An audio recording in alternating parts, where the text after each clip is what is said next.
darmos início às atividades, nós vamos ler um texto de Allan Kardec na nota da questão 917 de O Livro dos Espíritos, que é o seguinte: a educação, se bem entendida, é a chave do progresso moral.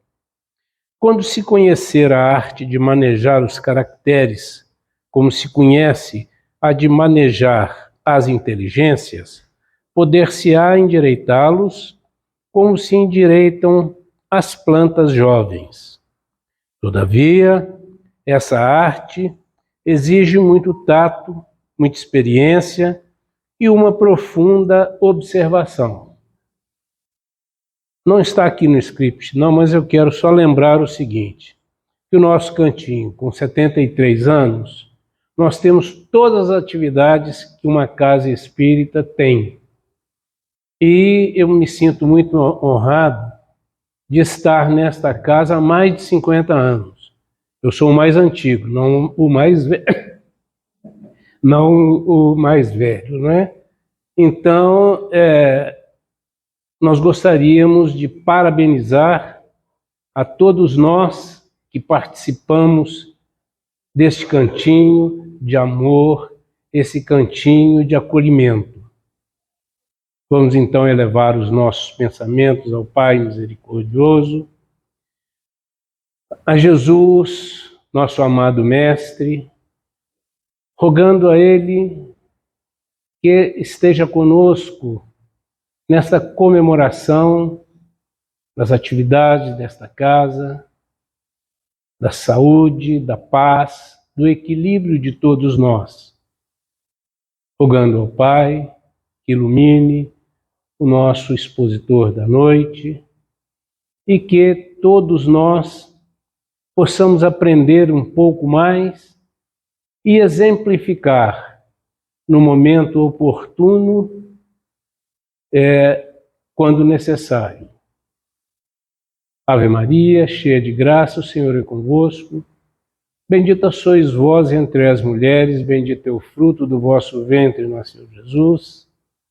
Santa Maria, Mãe de Jesus, rogai a Deus por nós, pecadores, hoje, agora e sempre. Pai nosso que estais nos céus, santificado seja o vosso nome, venha a nós o vosso reino, seja feita a vossa vontade, assim na terra como no céu. O pão nosso de cada dia nos dai hoje, perdoai as nossas dívidas, assim como nós perdoamos aos nossos devedores, e livra-nos, Senhor, de todos os males, porque vosso é o reino, o poder e a glória, para todos sempre, pois nós estamos com Jesus, Jesus conosco está. Nós estando com Jesus, contra nós ninguém está.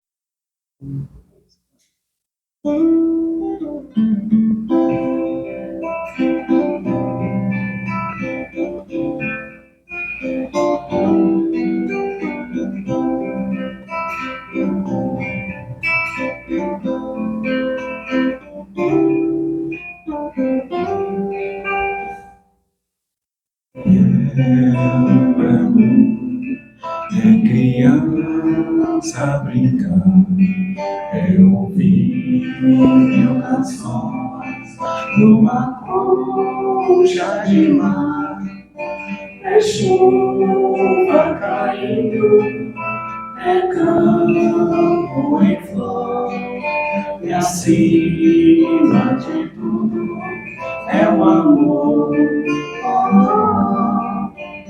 Belo pra mim, quando estou a sofrer, minha treva na alma começa a descer.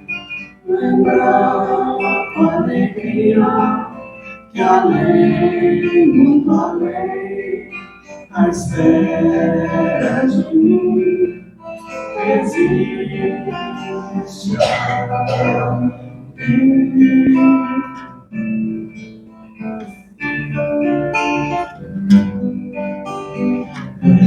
belo pra mim, é criança brincar, é ouvir mil corações numa concha de mar.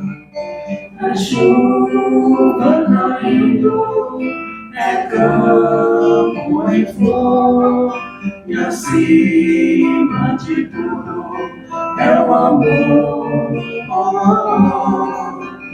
Belo pra mim quando estou a sofrer, minha treva na alma começa a crescer. Lembrar com alegria que além, muito além, à espera de mim existe alguém.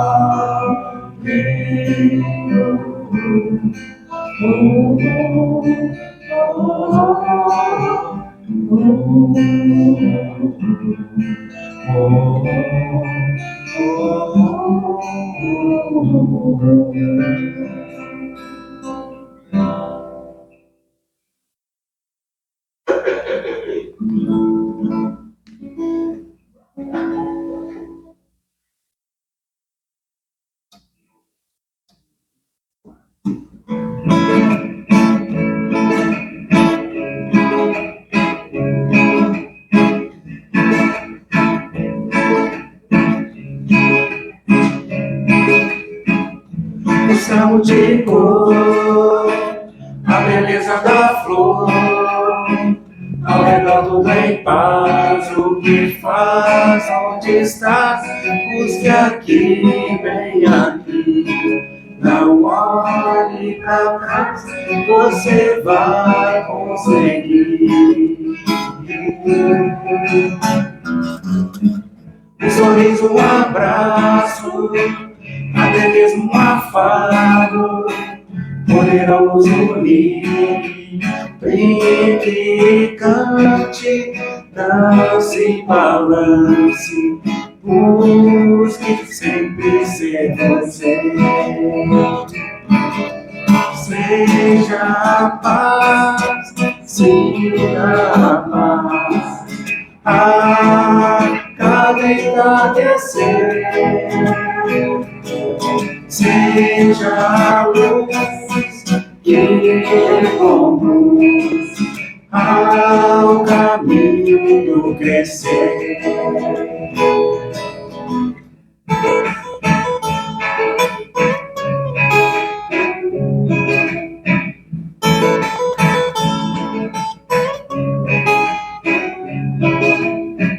A esperança e o amor, seja sempre onde for, nos conduzem à luz. O tempo é agora, crescer e servir, lembrando sempre ser feliz. Seja a paz, sinta a paz, a cada entardecer. Seja a luz que conduz ao caminho do crescer. Seja a paz, siga a paz, a cada entardecer. Seja a luz que reconduz ao caminho do crescer.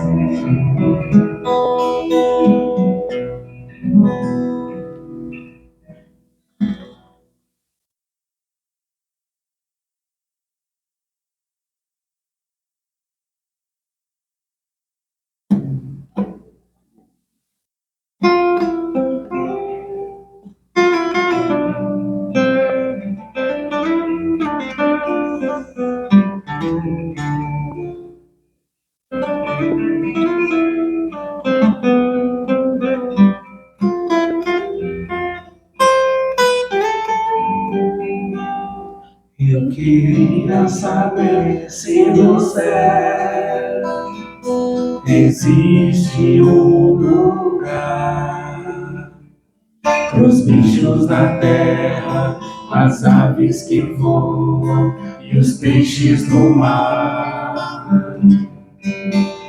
Eu queria saber sobre ti, um pouco mais que você possa contar.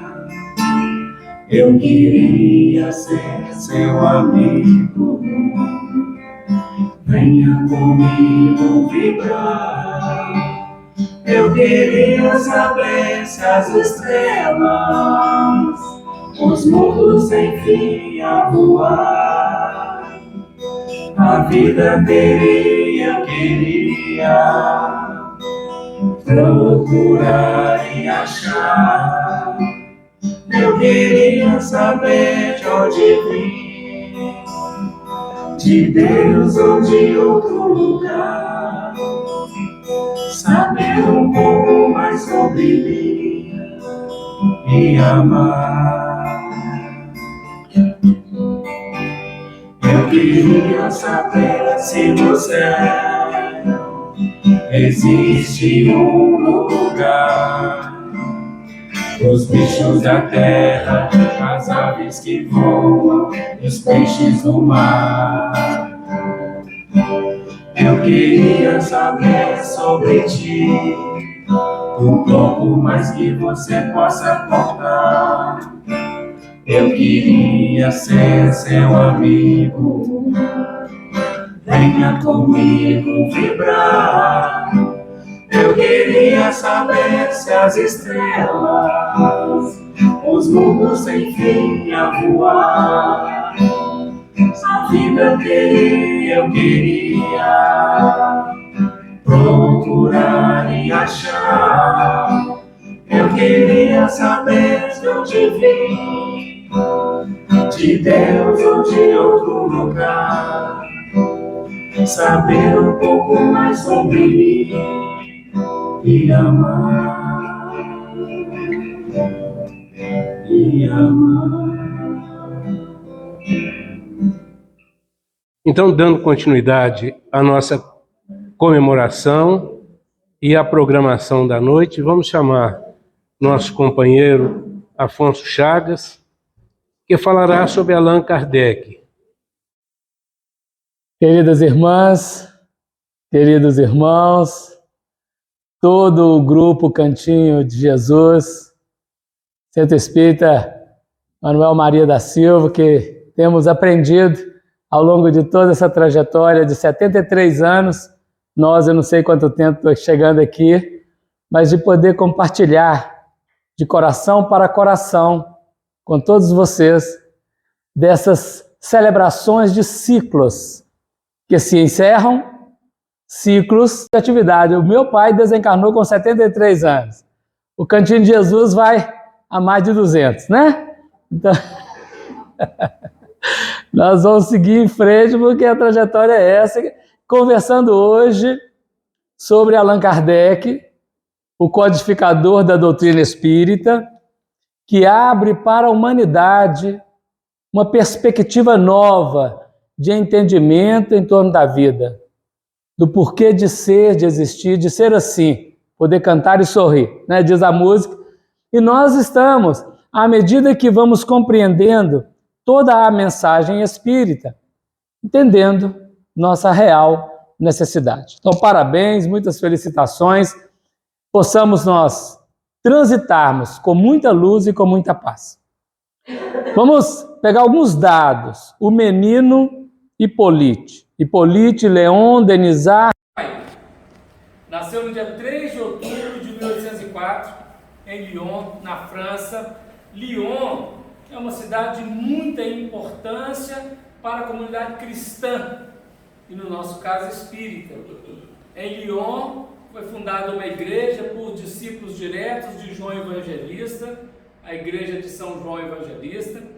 A cidade de Lyon é referida no livro Ave Cristo, de Emmanuel, na psicografia de Chico Xavier, apresentando ali o trabalho dos primeiros cristãos e desenvolvendo todo um processo onde, na Idade Medieval, teve uma significativa importância aquela região, com determinados grupos dos cátaros e todo o seu movimento dentro da espiritualidade no planeta.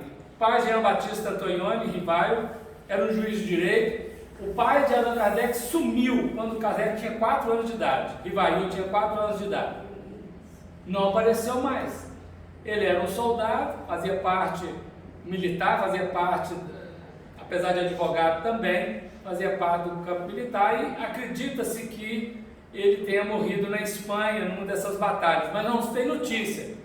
Quando Rivaio casou em 1832 com Amélie Gabrielle Boudet, está no registro de casamento a ausência do pai. Jeanne Louise era mãe do Ramel, professora. Ele é aluno de Pestalozzi de 1814 a 1822.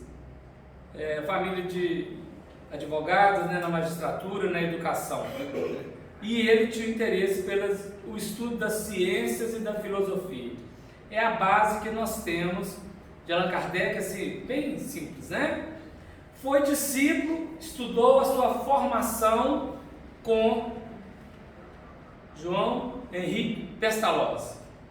Pestalozzi, ele teve uma missão ao chegar na Terra da arte de ensinar, um educador, criou um sistema e dedicou-se principalmente à educação de crianças órfãs e abandonadas.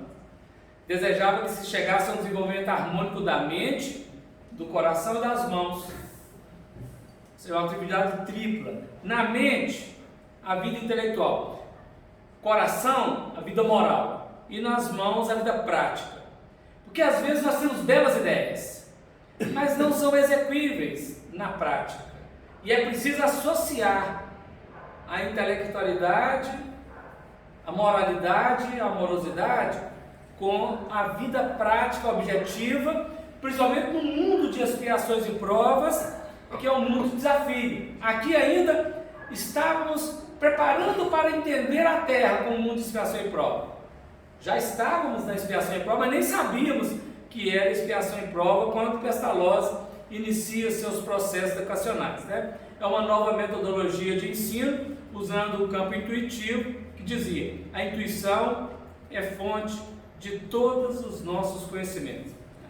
A atividade dos alunos deveriam partir do simples para o complexo, do conhecido para o desconhecido. Era o processo que definia Pestalozzi. Muito novo, com 9 anos de idade, ele vai ficar lá até os 19, quase 20 anos, são 10 anos que Rivail estuda junto a Pestalozzi. Muito novo, ele, com a sua capacidade, compreendia facilmente, entendia todo o mecanismo da educação, da captação e principalmente da irradiação daquela onda. Ele se torna um dos mais eminentes discípulos e também colaborador, inteligente, dedicado. Veja que ele está lá, de 9 a 19 anos de idade, toda a fase, terminando a fase, se fosse hoje, infantil, puberdade e o início da fase adolescente e juventude. Nesse período, o Rivail, além de ser um aluno, ele também se tornou um colaborador de Pestalozzi, que muitas vezes convidado para ir a outros estados, outras nações, levar aos dirigentes dessas nações o seu método, qual a sua ideia, o Rivail, naturalmente, às vezes substituía o professor em dadas questões das atividades que ele desenvolvia no Instituto de Yverdon. Yverdon é uma cidade que está a 400 quilômetros de distância de Lyon. É muito perto, está num outro país, está na Suíça, mas elas estão próximas. E ao colocar esse instituto, nós entendemos que o plano espiritual, trabalhando nas linhas do planejamento, claro, né, Pestalozzi inaugura aquele ciclo de estudo, aquele educandário, numa cidade próxima onde nasceria, estava previamente planejado, este apóstolo do Cristo, que conhecemos com o nome de Rivail, depois Allan Kardec. É um processo para nós pensarmos. Quando prepara-se a encarnação para o espírito, que nós vamos conhecer como Allan Kardec, em 1799, dia 31 de dezembro, nos céus da Europa, nos planos espirituais superiores, acontece uma reunião dirigida pelo Espírito da Verdade e outros tantos espíritos das Pleiades que vão conduzir a fecundação do Espiritismo na Terra. Kardec irá aparecer lá. Ele chegará, ele estará presente. O Espírito da Verdade inaugura a reunião. Essa página dessa reunião está no livro Cartas e Crônicas de Humberto de Campos, Irmão X e Chico Xavier, intitulado Kardec e Napoleão. Chega Allan Kardec, várias eminências de espíritos das altas esferas e espíritos mais básicos, porque Napoleão estava encarnado e Napoleão tinha uma missão importantíssima de preparar terreno político, sociológico para a chegada do Espiritismo. Napoleão é retirado do corpo e levado até lá, a essa reunião. Outros tantos encarnados também eram levados. E a importância do Napoleão é muito grande, porque ele fora, outrora, Júlio César, primeiro imperador de Roma, e também Alexandre, o grande conquistador naquela área da Ásia Menor. Então, o grupo de amigos, de companheiros de guerra de Júlio César e de Alexandre estavam ali presentes, estavam seguindo também com Napoleão. É uma linha de tradição dentro daqueles campos da fecundação do líder e seus liderantes. Kardec, quando chega, o Napoleão levanta da cadeira que estava e ajoelha aos pés de Kardec. Não era Kardec ainda, era o espírito que nós não sabemos quem, com o nome que ele tinha naquele momento, várias encarnações. Mas quando Napoleão ajoelha aos pés dele, ele o levanta, chama-o de irmão e diz a ele algumas palavras em torno da fraternidade. E o Espírito da Verdade irá dizer para o Napoleão qual seria o objetivo daquela reunião, qual é o preparado para aquela reunião. O Napoleão tinha uma função muito grande dentro da reorganização do Estado francês após a Revolução, para preparar o terreno e chegada do Espiritismo, coisa que Napoleão não fez corretamente. Napoleão deixou a desejar nesse particular, e o sobrinho dele, Luiz Napoleão, que se tornou imperador, deu trabalho para Allan Kardec na publicação dos livros espíritas.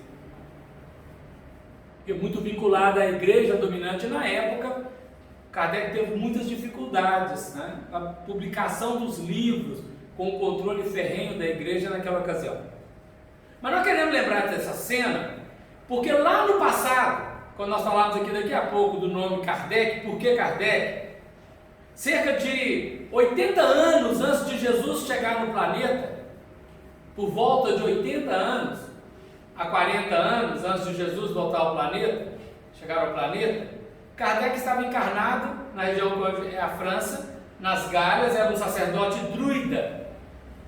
E o imperador romano Júlio César invade as Galhas e domina os druidas, domina os gauleses, e põe o sacerdote gaulês para ajoelhar aos pés dele. E o sacerdote gaulês ajoelha aos pés de Napoleão, de Júlio César. Agora está ao contrário. Júlio César como Napoleão ajoelhando aos pés do Espírito Será Allan Kardec, que era o sacerdote druida da época. Creio que é a imagem com que ele apareceu naquela reunião ali, porque ainda não tinha Allan Kardec. As linhas da vida. Não subjugue ninguém, porque amanhã será subjugado por esse alguém. Claro que Kardec não vai subjugar ninguém, né? Mas, para a gente entender o mecanismo, dentro das linhas do Espiritismo, que deveria ter a primeira faísca na América do Norte, transitar para a Europa, mas fecundar na Europa, mas crescer como árvore na América do Sul, principalmente no Brasil. Nessa linha, nós temos que considerar algumas questões para entender o mecanismo do preparo para esse trabalho. Napoleão casa com Maria Luísa, irmã da Leopoldina, que casou com Dom Pedro I. Eles eram concunhados, Napoleão e Dom Pedro I. Dom Pedro I era admirador da estratégia de Napoleão. Quando Dom Pedro I casa com a segunda esposa, a Amélia, o Napoleão casou com uma senhora que era avó dessa Amélia, para a gente ver as linhas de aproximação. 218 anos, Kardec nasceu, Napoleão está pelo planeta para desenvolver as suas atividades, que ficaram a desejar, como Júlio César e como o próprio Napoleão, e Dom Pedro I também, nas reencarnações necessárias para o trabalho. E o Espiritismo ganha, independente deles, dos três, diretamente, independente dos dois, né? Dom Pedro I e Napoleão. O Espiritismo ganha o seu espaço, porém aqueles que deixaram a desejar no campo do planejamento deverão, em tempo adequado, fazer o seu trabalho de publicação. Publicação não é o termo, né? De irradiação de uma onda criadora. Estamos preparando-nos para a entrada no terceiro milênio, 2030. Porque nós temos contado o terceiro milênio pelo nascimento de Jesus. Mas nós temos que considerar que para contar a nossa aposentadoria de quando nós começamos a trabalhar e a contribuir com o INSS. Jesus começou a trabalhar nos primeiros dias do ano 30, está no livro Boa Nova. Nós temos colocado isso para considerar que as profecias não erraram. Quem erraram, os que erraram foram os intérpretes da profecia, dizendo que as coisas iam acontecer no ano 2000. E não aconteceu das coisas previstas para o ano 2000. Porque nós entramos no terceiro milênio a partir de 2030. Isso é um ponto importante. E a regeneração começa a partir de 2057. Então, as linhas de proximidade da fecundação espírita no planeta e da missão do Brasil como coração do mundo e pátria do Evangelho, elas estão na grande alvorada de manifestação. Então, nós, ao celebrarmos o aniversário do Centro Espírita, e acontece isso no Brasil inteiro, trazemos a personalidade de Allan Kardec, o codificador, e pensarmos em toda essa onda que já nos sensibilizou e tem nos ajudado a melhorar, e que deve atingir o planeta inteiro, é de suma importância essa avaliação. Então nós buscamos um pouquinho, fomos lá na frente, voltamos aqui no Ribail. O aluno de Pestalozzi, o discípulo tornado mestre, tinha, além de tudo, com os mais legítimos direitos, a capacidade requerida para dar boa conta da tarefa que lhe era confiada. Substituições: era bacharel em letras e em ciências, com muitas especialidades, né? Com 19 anos de idade para 20, ele publica um curso prático e teórico de aritmética. Eu fiquei imaginando, estava pensando nisso, olhando agora alguns parentes com 19 anos e as matemáticas dele. E pensando num menino, num jovem, menino não, né? Num jovem de 19 anos que escreve um curso prático e teórico de aritmética. A minha aritmética era do professor Girafales, em determinada aula que ele deu certa-feira. Não sei se vocês lembram dessa aula do professor Girafales. Quem não conhece o professor Girafales, procure saber. Ele conseguiu dar. E logo após ele vai escrever o curso completo. Ali é um curso prático. Depois é um curso completo de aritmética. De tato, da primeira e segunda idade. São várias publicações de material didático para educação. Uma gramática clássica francesa, que durante muito tempo foi utilizada, né? Depois são substituídas. Memória sobre a instrução pública. Qual o sistema de estudo mais em harmonia com a necessidade da época? Então, a preocupação de educar conforme a circunstância, conforme a época, conforme as necessidades.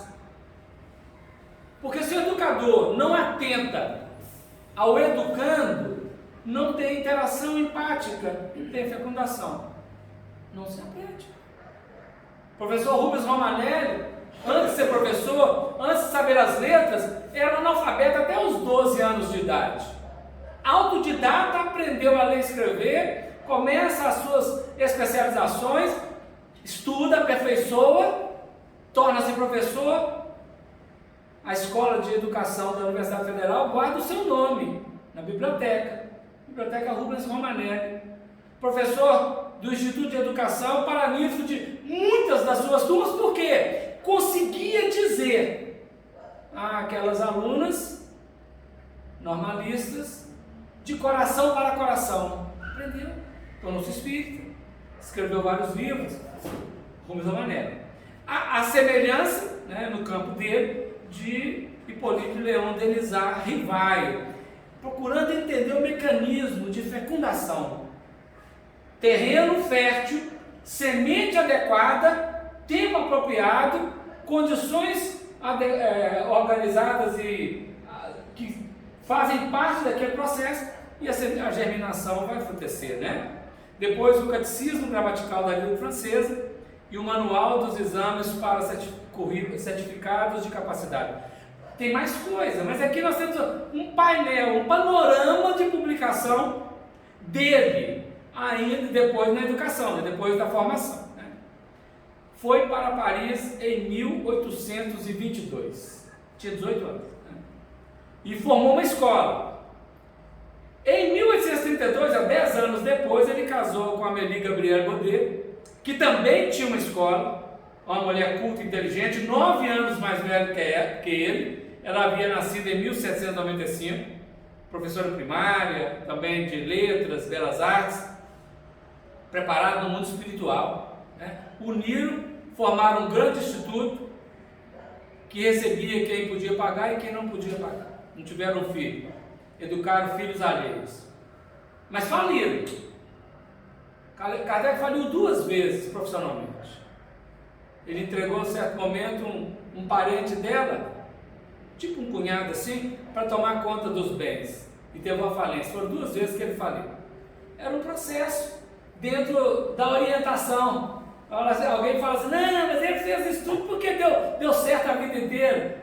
Às vezes as coisas trazem dificuldades, e as dificuldades promovem aquela pessoa, para nós todos aprendermos que nós temos dificuldade no planeta de situação em prova, mas podemos crescer, tanto no campo objetivo material da vida, quanto no campo, principalmente, mais primariamente, no campo espiritual, no desenvolvimento espiritual. Amélie foi a sua colaboradora na obra, tornando-se sua secretária. Enquanto Rivail ainda desconhecia a missão que seria revelada a ele pelo Espírito da Verdade, que vai anunciar a ele, acontece uma explosão de fenômenos espíritos, coordenado pelos espíritos superiores, para chamar a atenção de toda a humanidade para o início de uma nova era, materializada pela doutrina espírita, isto é, o Consolador prometido por Jesus. 1848, no dia 31 de março, em Hydesville, nos Estados Unidos, no estado de Nova York, começam os primeiros movimentos dos fenômenos que vão chamar mesa girante. Lá era o do espírito pé rachado, porque ele ao andar fazia barulhos no assoalho da casa, pisava duro, ele havia sido assassinado, sepultado num lugar, o corpo havia sido transportado daquele lugar para outro, mas ele não percebeu. Ele estava tão obcecado na questão do crime, que quando ele deu, através das meninas, notícia do seu lugar de enterro, procuraram e não acharam nada. Alguns anos depois é que acharam o corpo, os restos mortais dele, numa outra parte da casa, porque ele não percebeu a mudança. Mas ali é onde começam os processos. Veja, 31 de março de 1848. 31 de março de 1869, Kardec desencarna. 69 menos 48 são 21. Durante 21 anos, das primeiras manifestações, a desencarnação de Kardec estava o Consolador aqui na Terra. 21 anos. 21 anos é a fase infanto-juvenil dentro da biologia, dentro da nossa cronologia biológica. Fase infanto-juvenil. Biológica, né? Psicológica a gente pode mudar um pouco, mas biológica 0 a 21. Em 21 anos, o mundo espiritual patrocinou o alerta, o chamado, o convite, a codificação, e Kardec desencarna. Em 1870, o espiritismo está na mão dos homens. Em 1870, William Crookes, um sábio da Academia Real de Ciências da Inglaterra, é chamado a pesquisar os fenômenos chamados espíritas. Esse moço foi quem descobriu o plasma e descobriu uma série de outras coisas dentro da ciência, William Crookes, respeitadíssimo, e pesquisou durante alguns anos o espírito Kate King, que materializava através da médium Florence Cook na sua casa, e era durante 3 anos consecutivos. Aquele espírito Kate King permaneceu na casa dele. Ele era casado, esposa, vários companheiros de pesquisa e outros curiosos. E ele pesquisou durante 3 anos esse espírito, e ele conclui pela objetividade do fenômeno. Escreveu um livro chamado Fatos Espíritas, mas ele foi colocado de lado pela Academia de Ciências. Mas ali começava o ser humano a lidar com o processo espírita. A partir de 1870, então até 1869 estava o codificador dentro de todo o preparo que o mundo espiritual organizou. O Consolador prometido por Jesus chegava à Terra e deveria crescer como árvore. Nós vimos que a Europa tomou um caminho completamente árido em relação ao Espiritismo, que encontrou na América do Sul, no Brasil, o terreno fértil para fecundar-se. Cá, muito antes do Kardec codificar, já os magnetizadores, os homeopatas, trabalhando com magnetismo, com o passe magnético, desenvolvido por eles. Hahnemann ensinava a aplicar o passe magnético. Os homeopatas foram precursores aqui no Brasil desse processo do magnetismo. E ainda contando com a colaboração das doutrinas vindas da África, né, com os africanos que vieram, e que naturalmente polarizou muito o interesse por as coisas do outro mundo aqui no planeta, no Brasil. Então veja, tem uma linha de organização do mundo espiritual, fazendo os planejamentos para que a onda possa atingir no tempo adequado todo aquele material que ela precisa atingir.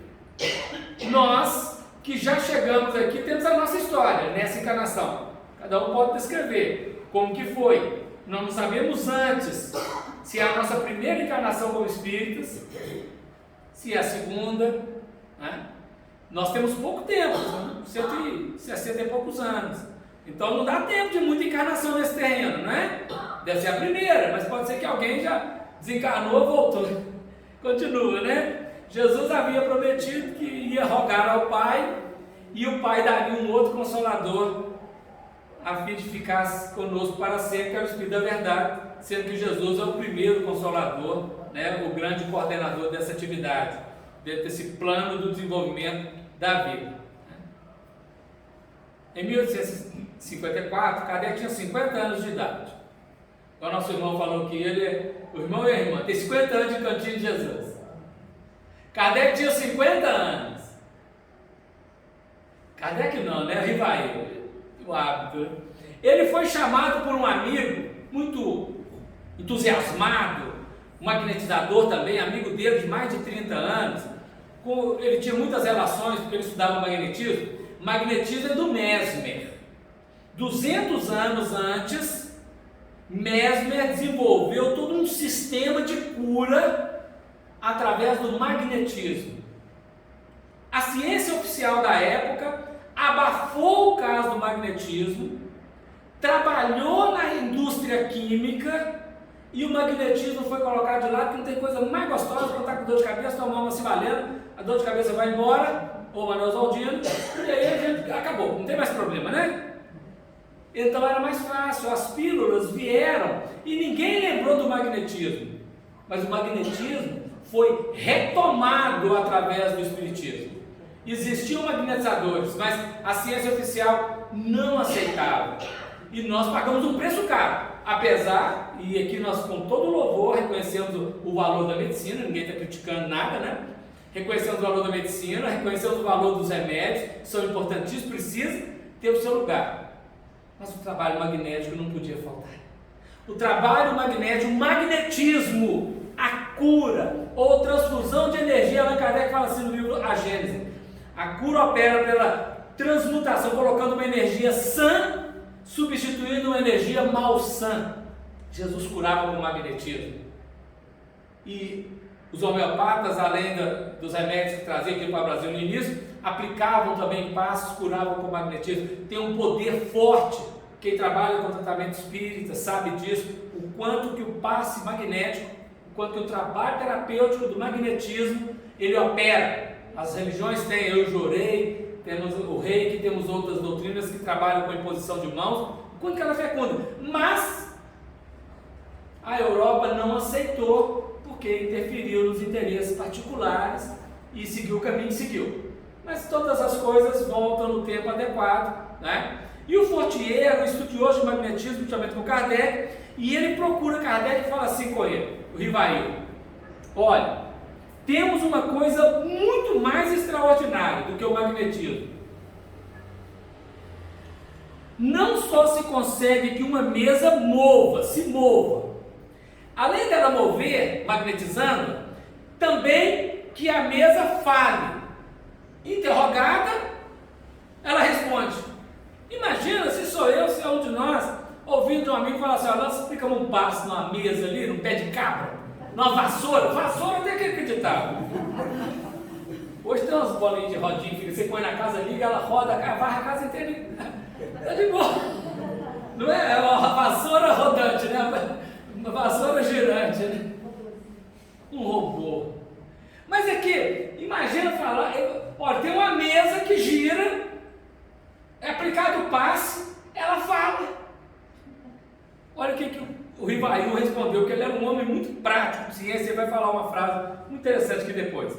Isto, repliquei, é outra questão. Só acreditarei quando vir. E quando me provarem que uma mesa tem cérebro para pensar, nervos para sentir, e que possa tornar-se sonâmbula. Pensamento lógico. Pensamento lógico. Mesa não tem nervo, não tem cérebro. Como é que se tornou sonâmbula e como é que ela respondeu? Então ele não interessou em 1854. Em 1855, não, continua, né? Olha a frase: até lá, permita que eu não veja, no caso, mais do que um conto para fazer-nos dormir em pé. Esse era o pensamento dele, né? Ele coloca isso depois assim, ó: eu estava diante de um fato inexplicável, aparentemente contrário às leis da natureza, e que minha razão repelia. Ainda nada vira, nem observara. As experiências realizadas em presença de pessoas honradas e dignas de fé confirmavam a minha opinião quanto à possibilidade do efeito puramente material. A ideia, porém, de uma mesa falante ainda não me entrava na mente. Muito honesto. Não consegui compreender um negócio desse aí. Não sei o que é isso, né? Ano seguinte, em maio do ano seguinte, um outro amigo o convida para participar de uma reunião. Fala com ele, não como o Fortier havia dito. Fala mais ponderado, conversa, explica. Um ano depois ele já amadureceu. A primeira semente foi lançada ali em 1854 e ele vai assistir aos fenômenos da mesa girante pela primeira vez. Era uma terça-feira, 8 horas da noite, na casa da senhora Pranamazon. Eu fico imaginando o quanto que os espíritos devem ter feito de fenômenos naquele dia. Não sei nem se fez muito, não tem muito, mas deve ter feito. Porque era o momento dele, né? Ser chamado a atenção dele. Quem estava preparado, lá vem chegando, né? O Zéfiro foi quem coordenou todas essas atividades de manifestação sob a tutela do Espírito. Verdade, claro, né? As mesas que giravam, saltavam e corriam em condições tais que não deixavam lugar para qualquer dúvida. São fenômenos interessantes, fenômeno que chama a atenção, e ele observou aqui. Então, em maio de 1855, ele ia fazer 51 anos de idade. Rivail, que buscava apenas se instruir, viu que ali surgiu uma nova ciência e iniciou seus estudos sérios de espiritismo. Quando ele estudava em Yverdon, no Educandário de Pestalozzi, o que acontece? Uma parte da Europa é protestante, tradução mais protestante, outra parte mais católica. A Suíça é um país mais protestante naquela ocasião.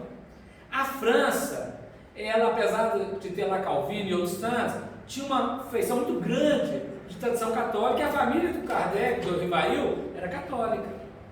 Porém, quando ele chega no instituto, haviam professores católicos, professores protestantes, alunos protestantes, alunos católicos. E o nível de discussão era semelhante ao nosso. Batiam boca, discutiam. Professores não conversavam com outros professores, alunos não conversavam com outros. Na Irlanda, ainda hoje, em alguns países, alguns lugares da Irlanda, numa rua, se mora um protestante, católico não pode passar. Imagina que coisa, século XXI já. E ele, Rivail, quando ele olhava para aquele choque de ideias, na mente dele vinha assim, deve existir um jeito de conciliar, porque protestantismo é um protesto dentro da Igreja Católica.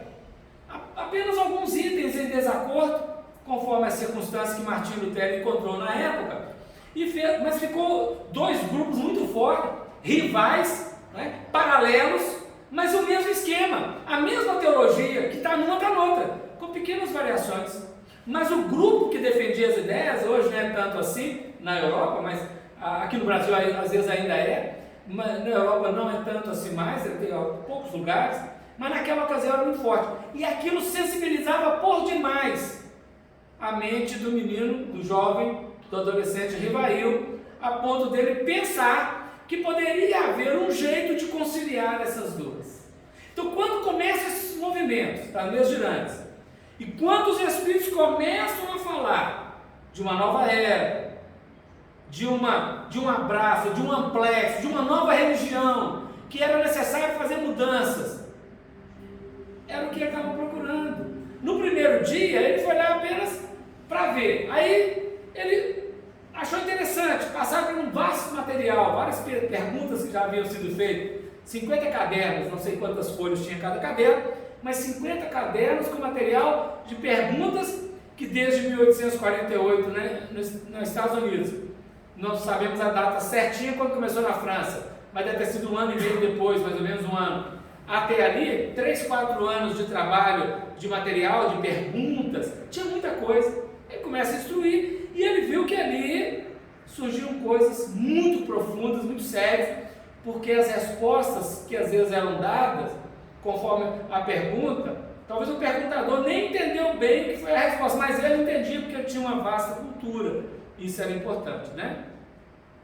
Então, Rivail observou que não se tratava de futilidades e divertimento, porque a maioria dos fenômenos da mesa girante na Europa, na França naquela ocasião, em Paris, era divertimento, final de semana, igual nós vamos ao Parque Municipal andar de roda gigante, eles reuniam lá em torno da mesa, as mesas pulavam, falavam coisas, virou um momento, virou uma febre, virou um pulsar, era para chamar a atenção de todas as personalidades na ocasião, mas sim da revelação de uma nova lei, cujo estudo decidiu aprofundar, decidiu nele, mas não é só por ele. Os espíritos superiores, principalmente São Luís, que tinha muita afinidade com ele, o Zéfiro, o Espírito da Verdade, e outros tantos espíritos trabalharam na mente dele para que ele pudesse atentar para esses processos, né? Passa então a observar esses fenômenos, pesquisa-os cuidadosamente, graças ao seu espírito de investigação, que sempre lhe fora peculiar. Não elabora qualquer teoria preconcebida, mas insiste na descoberta das causas. Primeira pergunta que ele faz lá naquela reunião de terça-feira, às 20 horas, na casa da Madame Prenamaison, quando ele viu a mesa girando e respondendo, ele falou: escuta aqui, se fosse assim num bom mineiro, escuta aqui, mesa não pensa, tem alguém por detrás, não tem? Tem, claro que tem. Quem são vocês? Nós somos espíritos ou gênios. A palavra gênio não pegou bem para nós, né? O espiritismo não trabalha com essa ideia. Ficou lá para o Aladim, Um tapete daquele é maravilhoso, né, gente? Imagina se um tapete daquele cai na nossa mão. Alguém já pensou isso? Doladinho? Ah, daqui para Serra de Cipó, rapidinho. Tinha quebra-mola bastante, não tinha nada. Então o gênio não colou a palavra gênio, mas o Espírito sugeriu o gênio. Aí ele falou assim, mas quem são os espíritos? Aí ele respondeu assim, nós os espíritos somos as almas dos homens que já morreram. Pergunta lógica, né? Então quer dizer, morreu aqui na Terra, é espírito aí? Tinha desencarnado um amigo dele recente. Ele falou, fulano de tal, meu amigo morreu, tá aí? Tá, chama que eu quero conversar com ele. Aí o Espírito falou assim, não é bem assim, ele está aqui no mundo espiritual. Agora, a gente não sabe, dá o nome que nós vamos procurar. Deram o nome, na outra reunião, está lá o amigo. Conversaram durante muito tempo, ele fez perguntas e tal, que só eles dois sabiam, ninguém mais da casa não conhecia, o moço era um desconhecido, amigo dele. E isso foi importante, impactante, para que ele pudesse não continuar estudando, porque ele já tinha visto muita coisa, mas para abrir mais ainda o terreno dessas causas. Quem são estes que movimentam os fenômenos? Ele vai descobrir muita coisa, né? Ele vai nos revelar tudo, não tem nada escondido. Aplica a esses fenômenos o método experimental, com o qual já estava familiarizado na função de educador. Partindo dos fatos, remonta às causas e reconhece a autenticidade daquele fenômeno.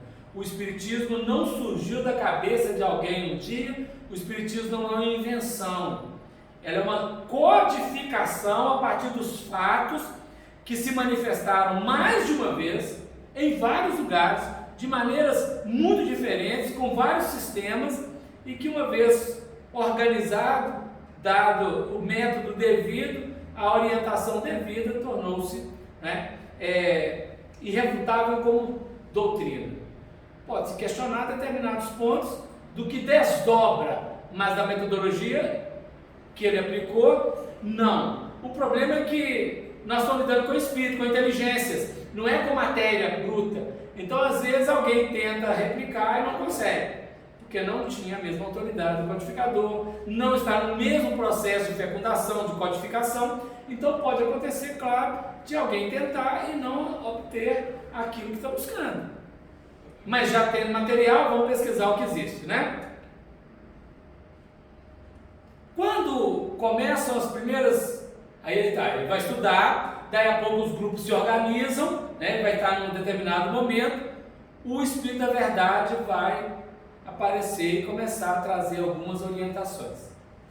Várias vezes. O Espírito da Verdade disse que estaria com ele uma vez por mês durante 15 minutos. Veio mais vezes. Várias vezes o Espírito da Verdade apareceu, ou talvez algum outro Espírito tomava o nome do Espírito da Verdade e conversava com ele, trouxe várias questões de orientação precursora. E uma delas é essa aqui, ó, o aviso do Espírito da Verdade. Fala assim, a missão dos reformadores é prei de escolhos e perigos. Previno-te de que é rude a tua, porquanto se trata, às vezes não chega direitinho, de abalar e transformar o mundo inteiro. A proposta é complexa. Ele não era um megalomaníaco, claro. Ele não tinha visão, ideia, o Rivail, de mudar o mundo. Não. Mas os Espíritos começam a dizer para ele que é necessário que o que estava colocado seja derruído e que seja edificado um novo sistema. Isso é muito complexo. O projeto é muito arrojado. A tarefa vai mexer com forças tenebrosas que dominam o planeta há milênios e que não querem abrir mão. Porque se deu ao tempo de estudar as forças de sombra, de não luz, de trevas, que invadem o planeta e que rodam o planeta, a gente percebe a grandeza que é essa dificuldade. Então é lógico que ele seria perseguido. Lógico que encarnados e desencarnados iriam tentar atrapalhar a obra de toda maneira. Então tem uma advertência no início do processo, para que ele se colocasse com segurança, cheio de escolhas, tem perigo, é rude a tarefa, vai abalar e transformar o mundo inteiro. Por isso que nós falamos, em 21 anos, chamou atenção, organizou, preparou e publicou. Mas depois é para o ser humano caminhar. A Europa, eu estava dizendo e parei depois da ideia, agora que ela voltou. A Europa tornou um terreno infértil, a América tornou fértil, principalmente com Franciscano Xavier, Emmanuel e todos os espíritos que Emmanuel chamou para, junto dele, fecundarem o campo psíquico de Chico Xavier e a nós todos. O trabalho que Chico Xavier apresentou no Brasil, no futuro nós vamos olhar para trás e vamos ter a grandeza que é. Hoje a gente fala, mas a gente não consegue imaginar. A Europa que não conhece Chico Xavier, ela tem um outro jeito de pensar espiritismo. Quando pensar espiritismo, seguramente, com paralela, né, a codificação com a obra de Chico Xavier, vai abrir horizontes. Hoje o que tem de espiritismo na Europa é coisa de brasileiro que está lá, né? Deles mesmos quase não tem nada, é muito campo da ciência somente, né? Mas tudo bem, isso aí são processos dentro do desenvolvimento. É como a gente ir na floricultura comprar uma muda, plantou lá e comprou e levou para o terreno, né? Ela está florescendo cá, ela não floresceu lá, então é assim mesmo, devagarinho, com o tempo, daí a pouco o planeta inteiro, né?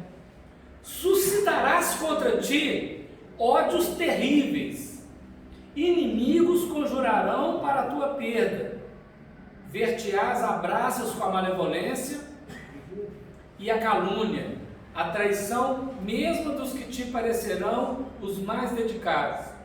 As tuas melhores instruções serão desprezadas e falseadas.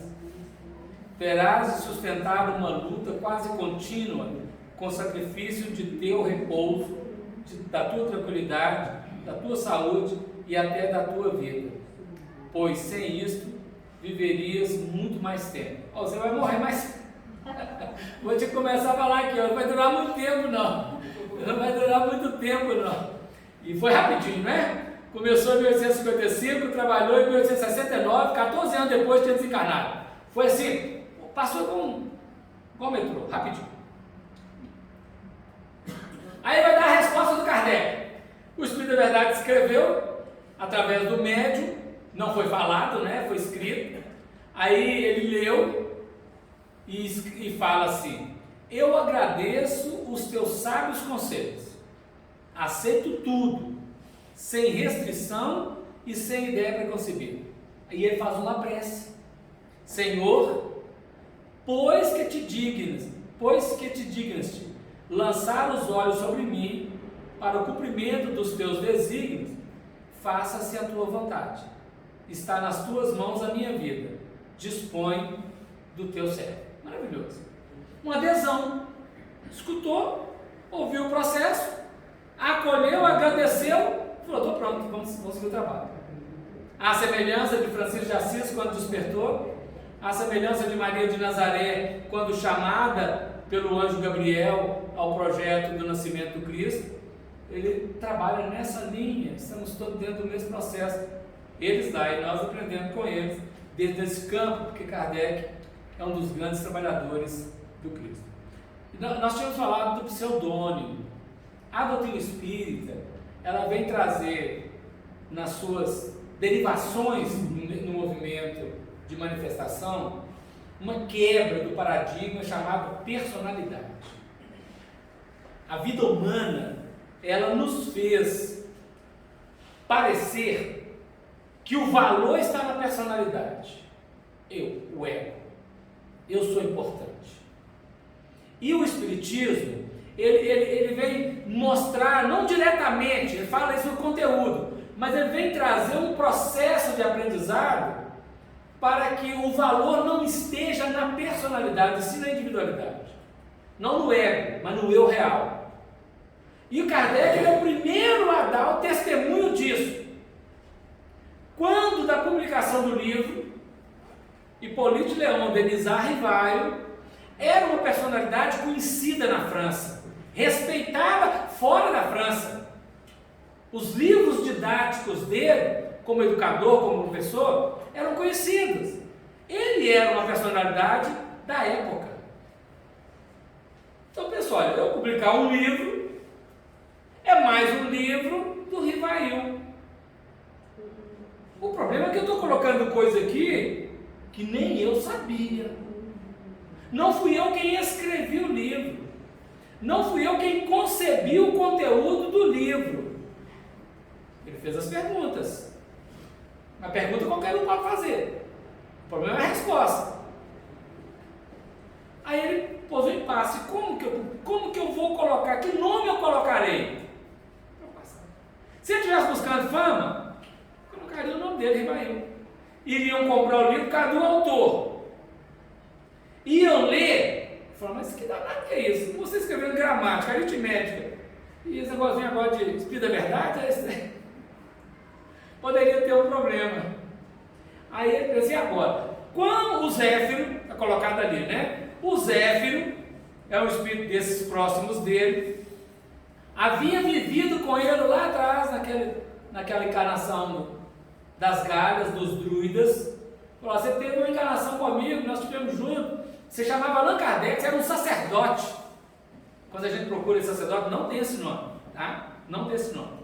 O nome é outro, do Júlio César que faz ajoelhar, mas era o próprio Kardec. Mas o Zé fala isso para ele, dando talvez a ideia. E ele, refletindo nisso, ele fala, vou usar o título Allan Kardec. O livro foi publicado num sábado, pela manhã, na livraria.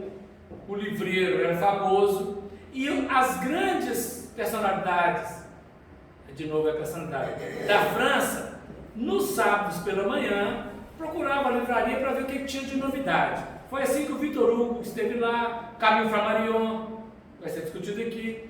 E aí, Kardec estava lá para autografar os livros. Mas quem é Kardec? Tem um livro novo, Livro dos Espíritos. O que é isso? Allan Kardec, quem é Allan Kardec? De onde ele vem? Qual é o gabarito dele? Onde é que ele formou? Onde é que ele estudou? Não existia Allan Kardec. Não existia Allan Kardec. Imagina comprar um livro de... Você não sabe nem de quem? Nós compramos até... Não, a gente sabe, né? As revistas da mão que a gente sabe de quem, né? Então ele escolhe esse nome, pseudônimo, claro, com todo o pensamento já projetado no plano espiritual. O Zé, ao falar para ele o nome, já deu a ideia, ele captou. Assim foram várias coisas que aconteceram com Allan Kardec, com o Rivail. E aí, a partir desse momento, o Rivail começa a deixar de existir para surgir Allan Kardec. Não é a pessoa que é importante, não é a personalidade que é importante, é o ser, é o indivíduo, não importa o nome. E assim foi com toda a obra espírita. O próprio Chico mudou de nome, né? Que o nome do Chico Batismo era Francisco de Paula Cândido. E aí, o dirigente da FEB falou assim, ó, Francisco de Paula Cândido não é livro, não é nome assim para escritor, não pega bem. E aí ele alterou para Franciscano Xavier, depois virou Chico Xavier, o Cisco, né? E por aí vai. Emmanuel não é um nome. A expressão Emmanuel no hebraico é Deus conosco.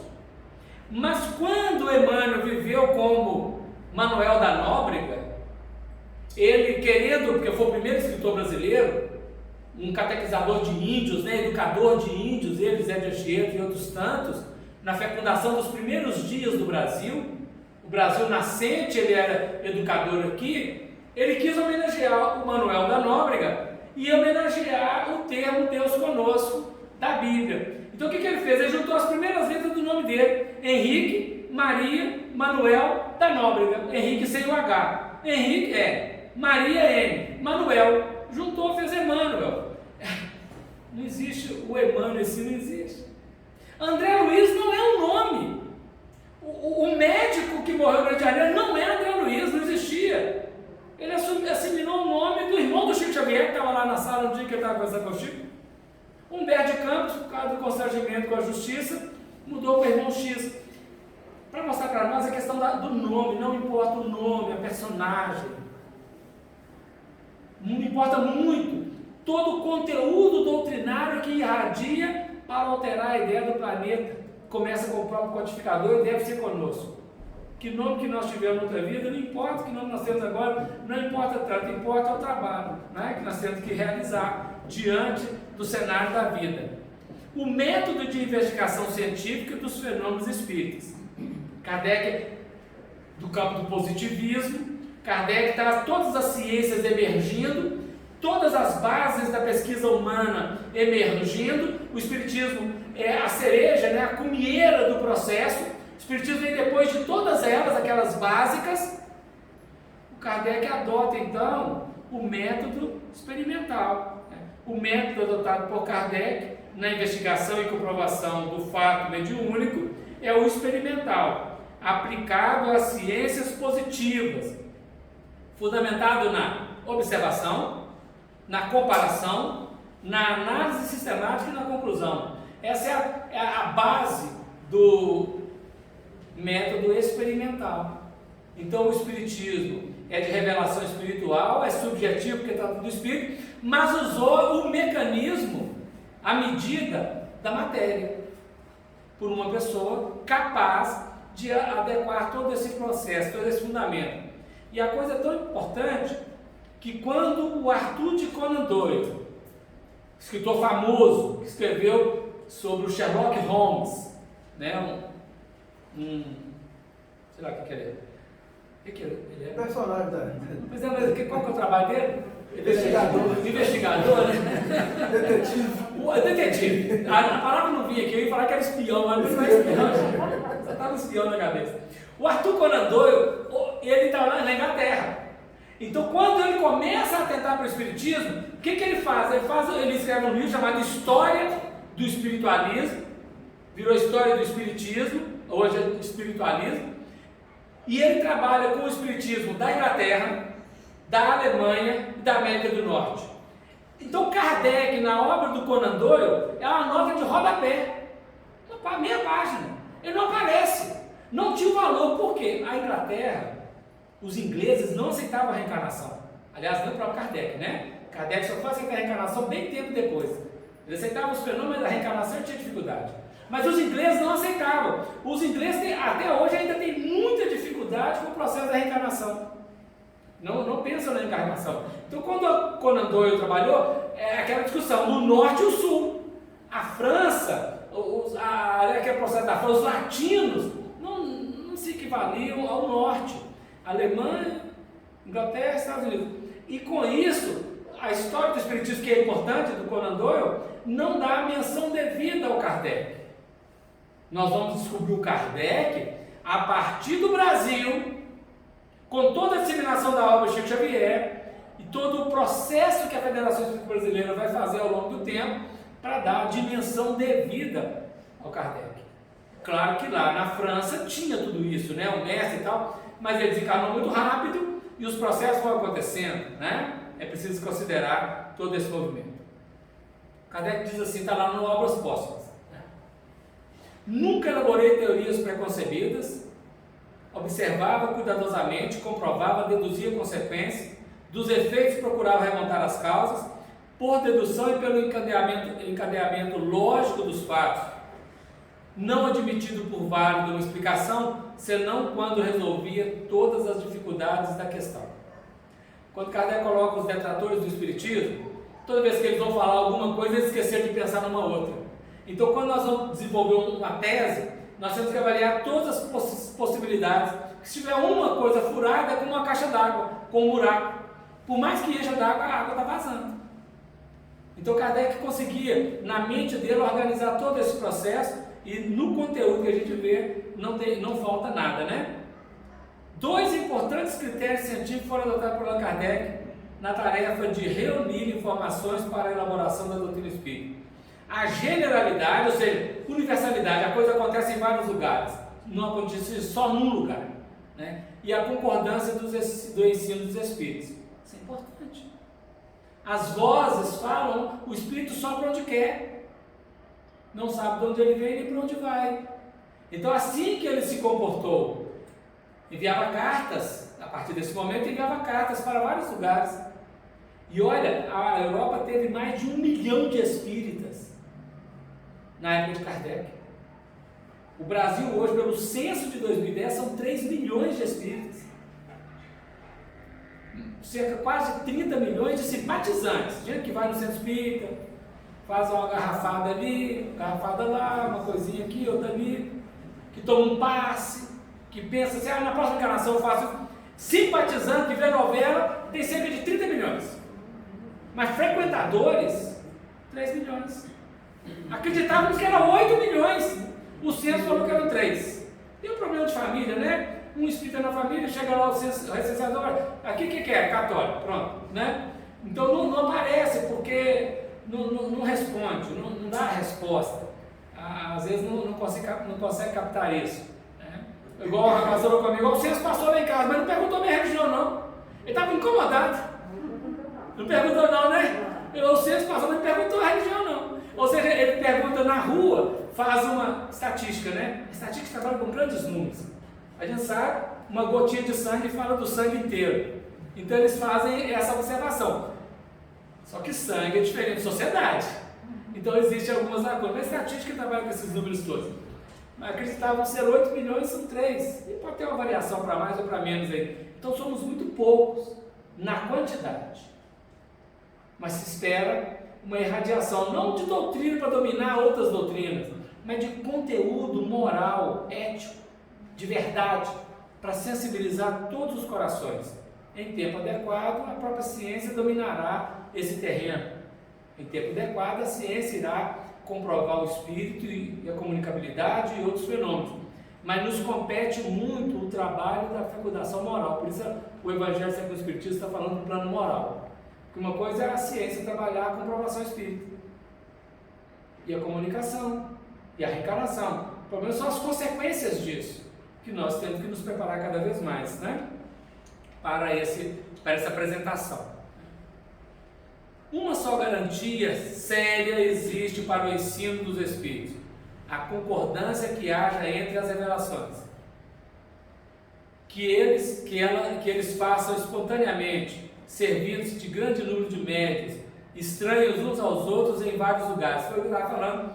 Ele escrevia cartas para vários lugares, da França, da Bélgica, da Rússia e outros lugares, recebia as respostas, comparava a mesma pergunta, as respostas, comparava, submetia ao São Luís, submetia a outros espíritos mais próximos, para depois confirmar. Não é?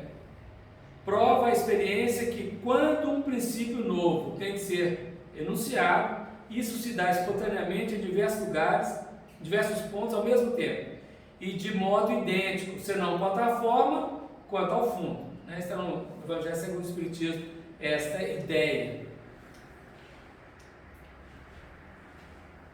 Kardec era médium? É uma pergunta que às vezes alguém faz e é próprio para responder isso. No livro Evangelho se trata disso. Ele não tinha nenhum sinal exterior da mediunidade, ou seja, não era mediunidade ostensiva, né?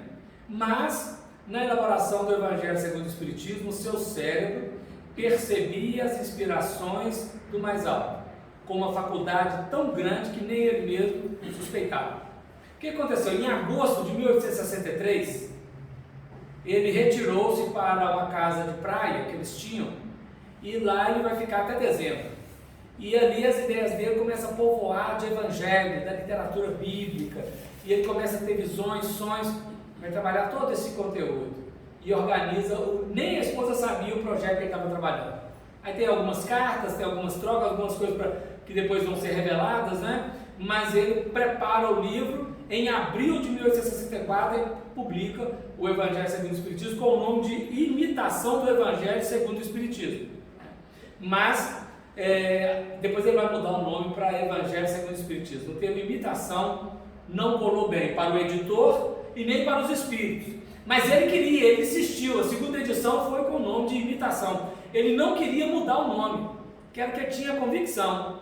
Só que no português, imitação não fica legal, né? imitação do Silvio Santos, imitação do Roberto Carlos, isso tu pega bem, fosse imitação de Jesus Cristo.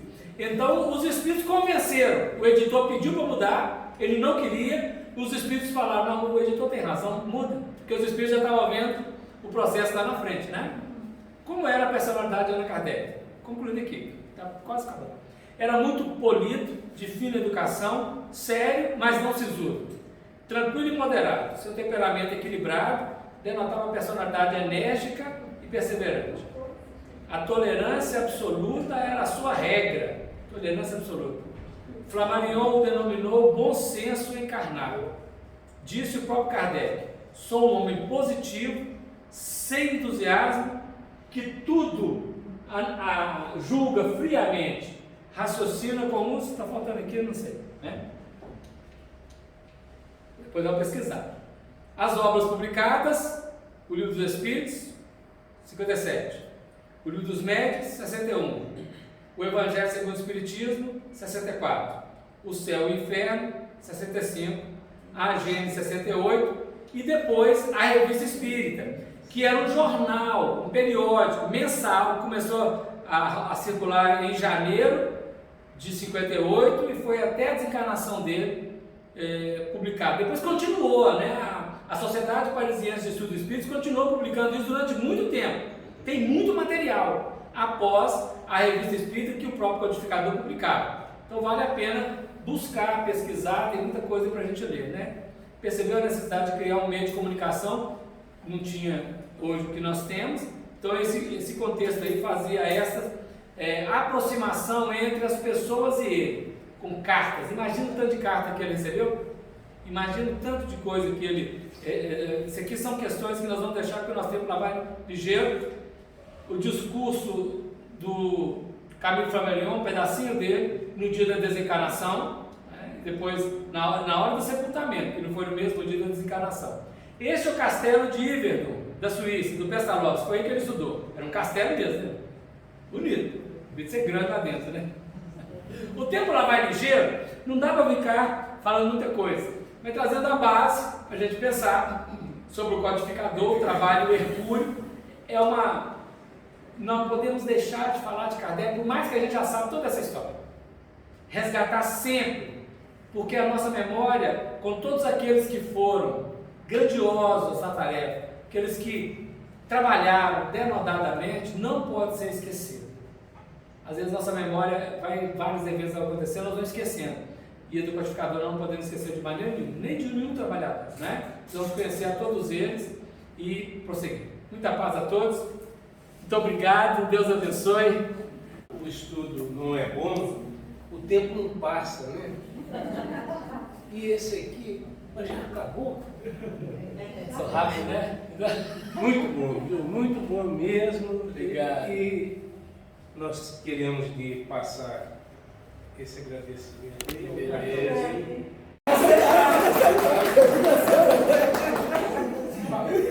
Eu vou aceitar.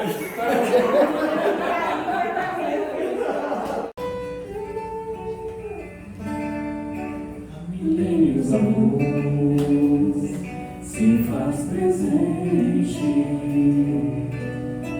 em toda parte vivente em nós, e essa luz convida para que se perceba que você é uma centelha divina. Ilumine assim todo o seu interior, construindo um forte elo com os ensinos de Jesus. No trilhar do seu caminho, transforme em vida a mensagem. Onde quer que vá, busque sempre seus irmãos a consolar.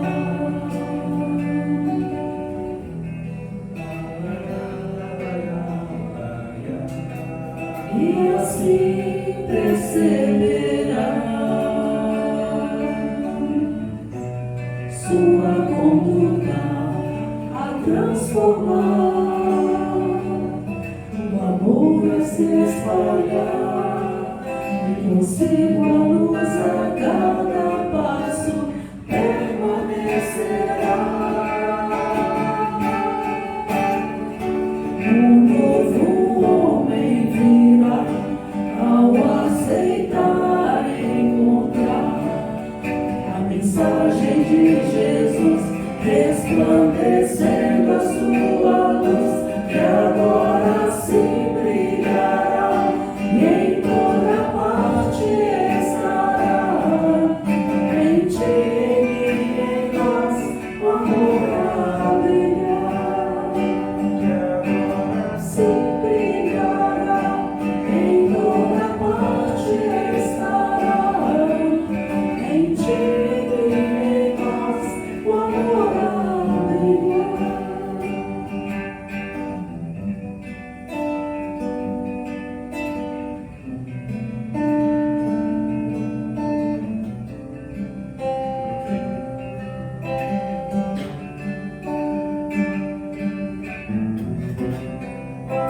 Trilhar o seu caminho,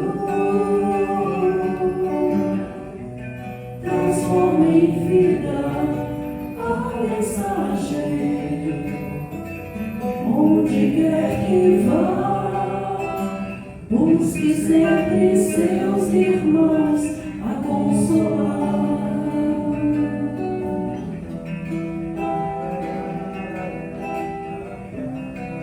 E assim perceberá sua conduta a transformar,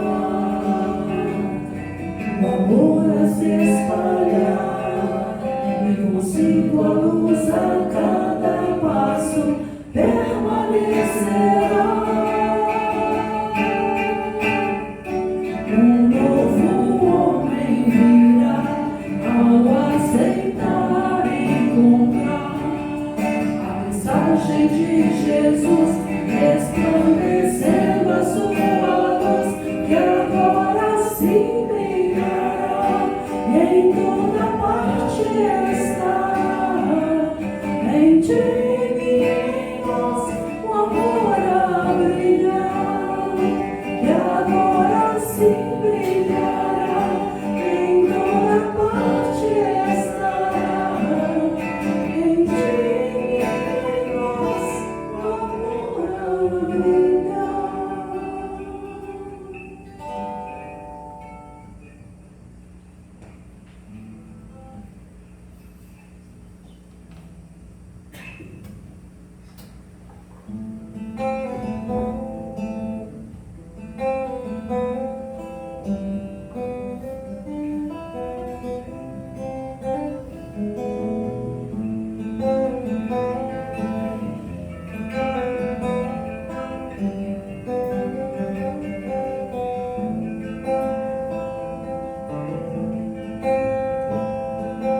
Um sentimento me sonda,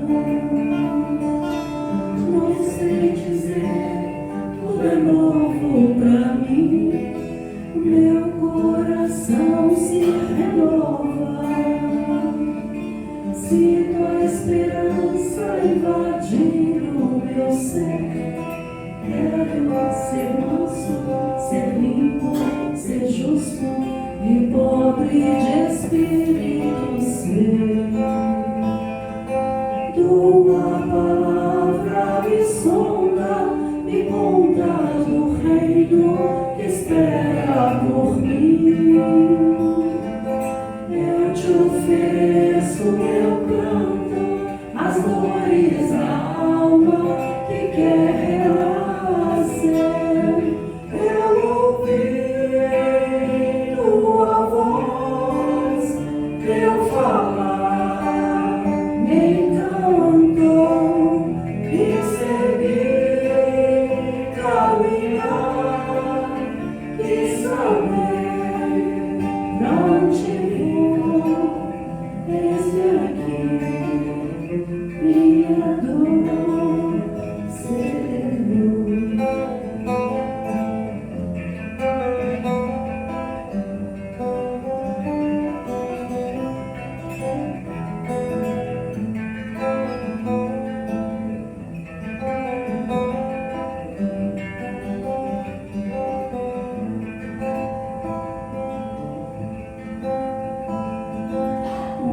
sentimento me rouba.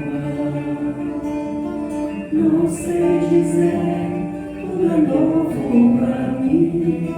Meu coração se renova.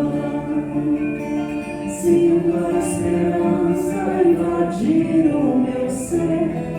Quero ser manso, ser limpo, ser justo e pobre de espírito ser.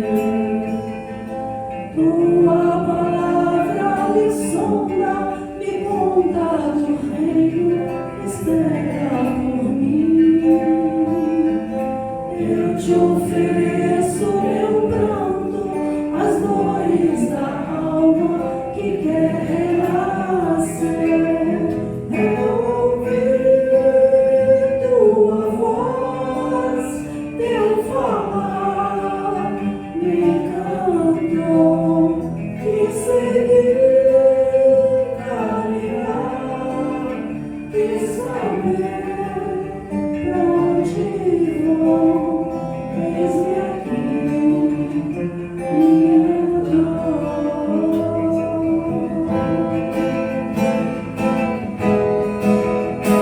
Eu ouvi tua voz, teu falar me encantou e segui caminhar e saber pra onde vou. Eis-me aqui,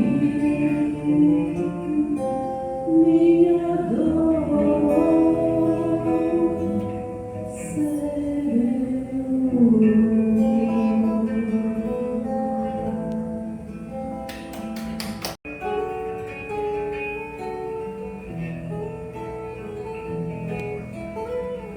Toda vez que eu penso em Jesus, meu coração se acende no meu peito. Toda vez que eu sinto essa luz iluminar a minha mente, o meu corpo, pareço flutuar. Quando penso em Jesus, eu sinto paz. Quando penso em Jesus, minha alma se defuma numa doce vibração.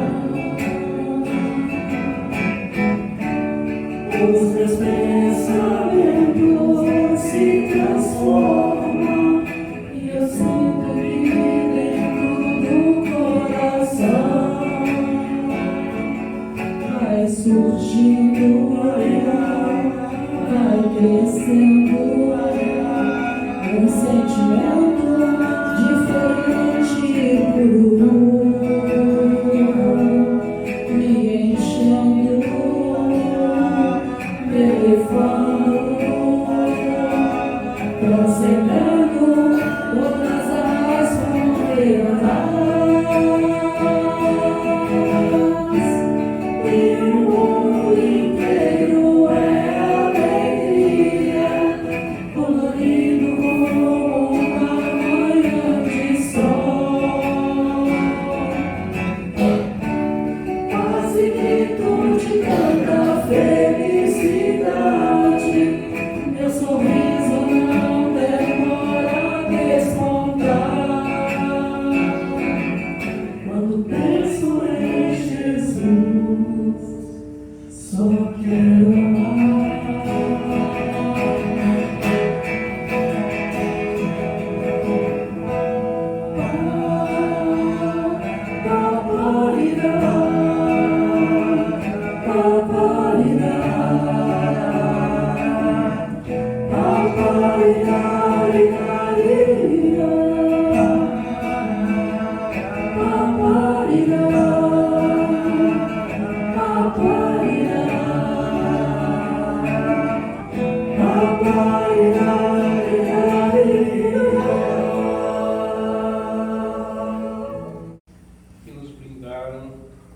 participação e convidando-os a estar o resto da semana, que será tão importante como foi hoje. Que Jesus nos abençoe e que tenhamos uma boa noite. Muito obrigado a todos.